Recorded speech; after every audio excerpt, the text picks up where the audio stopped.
Mariel, magandang umaga sa inyo dyan sa Tarlac City. Ano ang pinakasitwasyon on the ground right now? Yes, Ani. Mula alas 7 kagabi ay nakararanas na ng walang tigil na pagbuhos ng ulan at malalakas na hangin dito sa lalawigan ng Tarlac. May ilang lugar na rin ang nawalan na ng supply ng kuryente gaya ng La Paz, Navy at Caret. Ayon sa Tarlac Electric Incorporated o TEI, ongoing ang kanilang monitoring upang maibalik kaagad ang supply ng kuryente. Umabot na rin sa 93 na pamilya o 332 na individual ang nailikas mula sa Bamban, Paliki, Pura at Victoria at dinala sa mga evacuation centers. Actually po, nag-conduct na po ng preemptive evacuation yung ating 4 na munisipyo.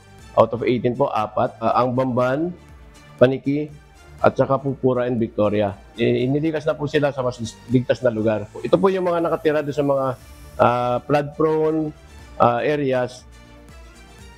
Tiniyak ng ahensya na nakahanda sila sa anumang magiging pinsala ng Bagyong Uwan sa probinsya ng Tarlac ngayong nakataas na sa signal number 4 ang iba't ibang lugar sa Tarlac. Wala pang naiuulat na pagbahad sa buong probinsya, gayunpaman ay nagpaalala pa din ang head ng PDRRMO, Tarlac, na maging laging handa at alisto sa panahon ng kalamidad at sa kunang dulot ng Bagyong Uwan.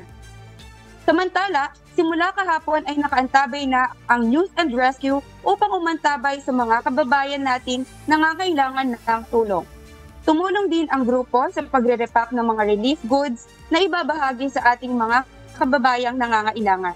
Yan muna ang balita dito sa San Miguel, Tarlac. Balik sa iyo, Ani. Maraming salamat, Mariel Pausto, mula dyan sa Tarlac City. Ingatan nawa. Magandang umaga po.